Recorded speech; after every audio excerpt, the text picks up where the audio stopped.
Hey folks, welcome to the rooftop. Trevor here.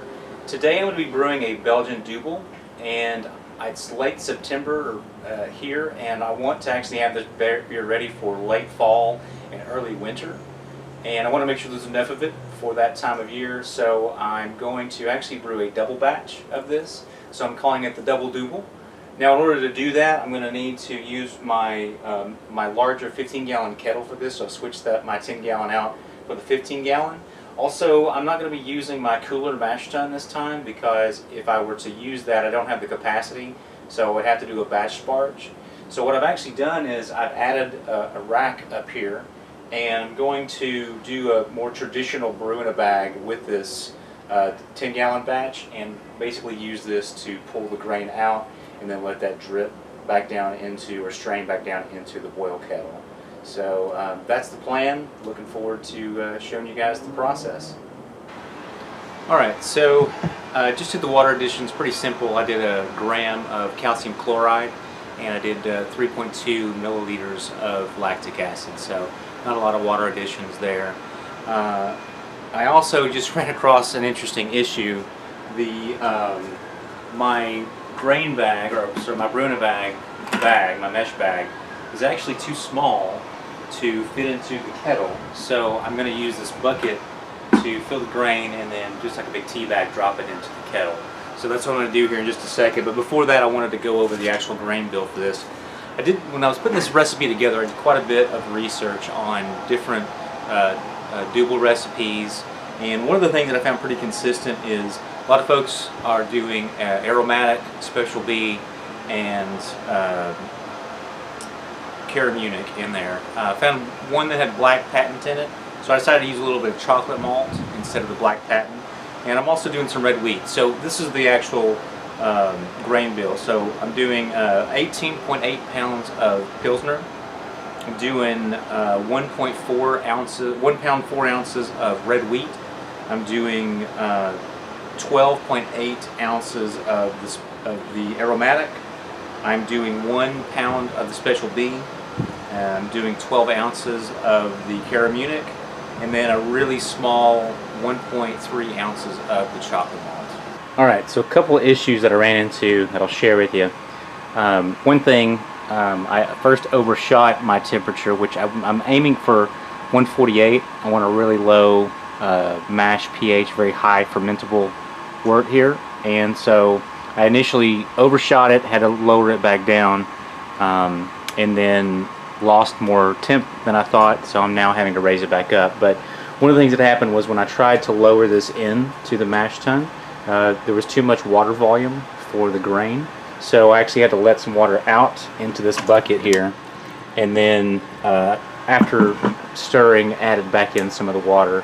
The other thing that I did was I noticed that I got a lot more dry pockets in the grain by just dropping all those grains into the kettle there. So you know, just again trying to figure out some things here with trying this new 10-gallon setup, brewing a bag versus the 3-vessel system that I used to use when I used this old kettle. So just some interesting things there. What I'm doing right now is I'm raising this off of the burner so that the bag is not actually in direct contact with that as I try to raise the temperature back up to 148. So this is what I ended up doing here. Ended up looping this through the rack here, and then I had this little, clip. Actually, another bar can get attached here on this shelf that I just attached this way, and then pulled that down so that it could actually loop through here. So just doing some dripping or some straining. Obviously had some spills there, but so far things are working good, and we're going to get the boil going now.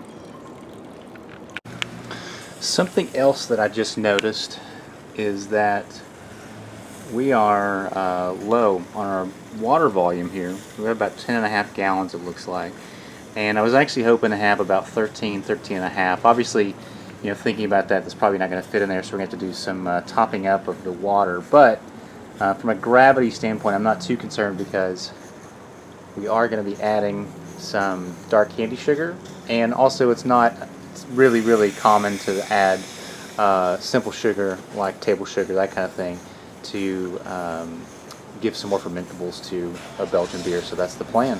We just got to take some readings and see how much we need to add.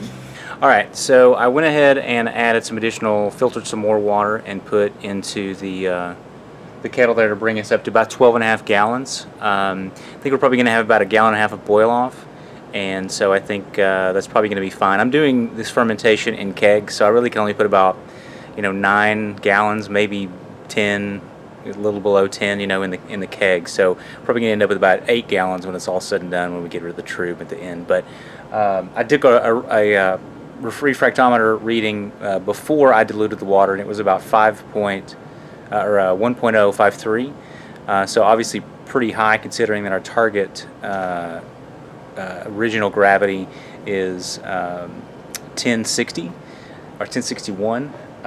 So now when I did the dilution, the reading I got was 1044.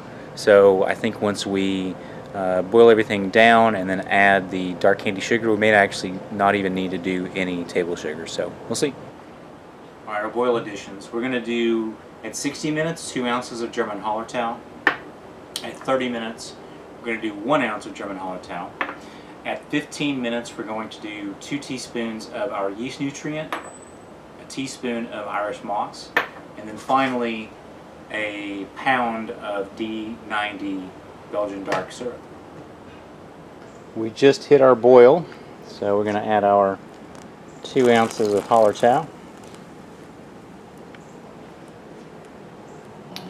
So my brewing assistant did a little mixing here and decided to put the Yeast Nutrient with our 30-minute addition. So we're going to do the Yeast Nutrient just a little bit early.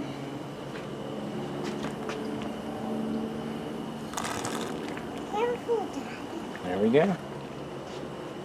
Alright, finally our Irish moss.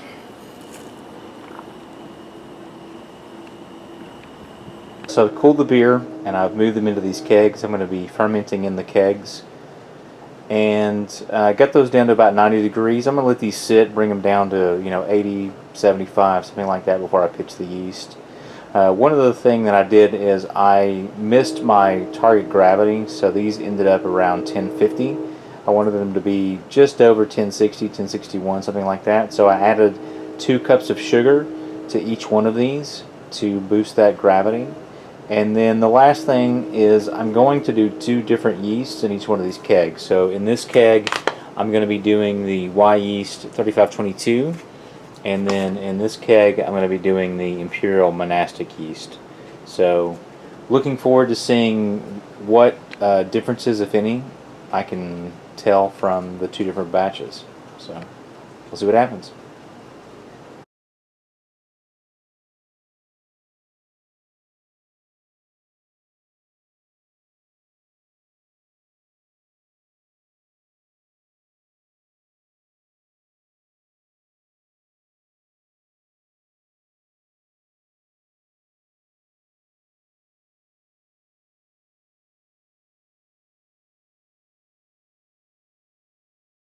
Alright, so let's wrap up this video with a quick tasting. It's been about almost 2 months since I brewed this beer.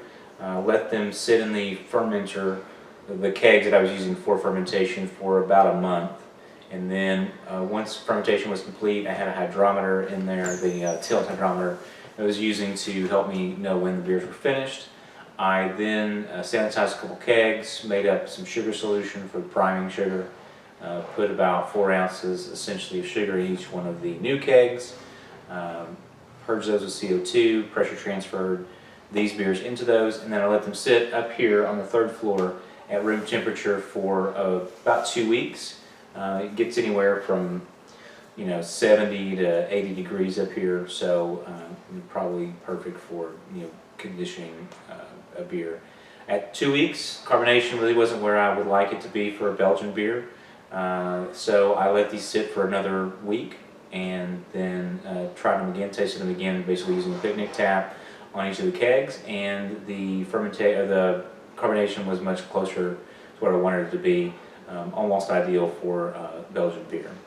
So I then cold crash those for 2 days, and then I put them in the keezer here, and we're ready to sample them. Now the first thing I noticed on the left here is the Arden, the Y yeast Arden, the 3522. Now on the right is the Imperial Monastic yeast. And right off the bat, what I thought was interesting is the Y yeast version is quite a bit darker than the monastic version, and I've never actually, I would not have thought two different yeasts would have come out with a different color of beer. I'm still not sure. Maybe it was the fact that one of the kegs had the first runnings, or the bottom level of the wort, and the other one had the second level, so that it settled out. I don't know. I thought it was interesting. But anyway, let's give them a taste. Aside from appearance, let's see what these two taste like. Now, the Arden yeast, I've probably used this most often with my Belgian beer, so I'm pretty familiar with this yeast. The monastic yeast was one that was new to me, so let me give that one a taste first, and we'll move on to the next one.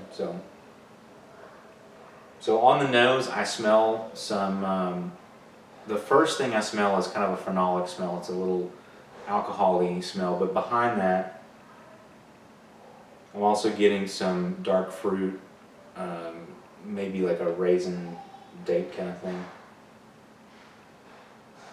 Yeah, maybe a little bit of fruitiness, like a banana, maybe banana kind of thing. Let's give it a taste. Okay, so right on the back of my tongue, I get that weird phenolic taste again.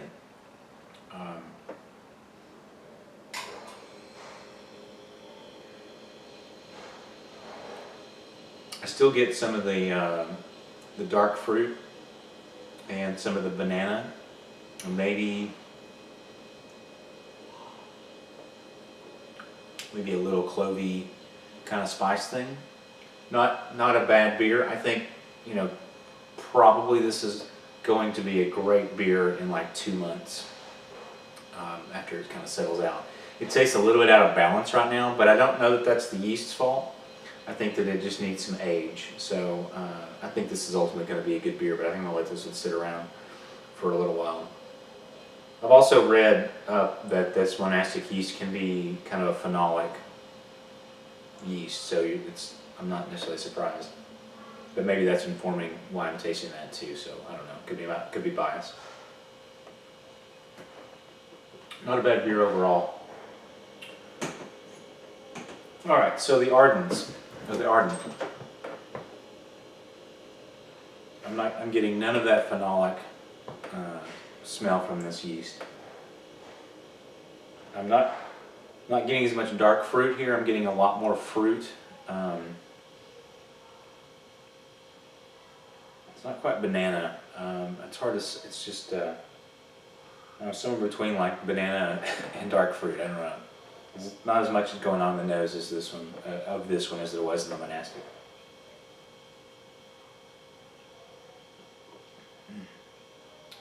Now, interestingly enough, this beer feels like it has a little more mouthfeel to it, if that makes sense.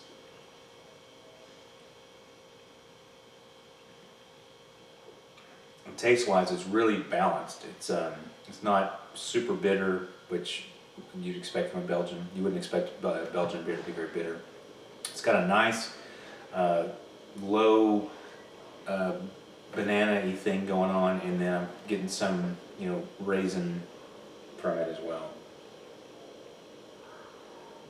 And this is a really enjoyable beer. I've been sipping on both of these for a couple of days, and at least for now, I feel like the Arden beer is a better beer. But they're both relatively young for a Belgian Dubbel, so I think it will be interesting to see how these both develop as they sit and continue to lager or condition in the keezer there. But either way, it was a fun experiment. It was great to get to try 2 different kinds of yeasts in a couple different batches here. So as always, if you enjoyed this video, hit that like button. If you want to see more of my videos, hit that subscribe button so you know when those come out. And then for all my videos, all my brew day notes, all the recipes, you can visit my website, welcometotherooftop.com. Cheers.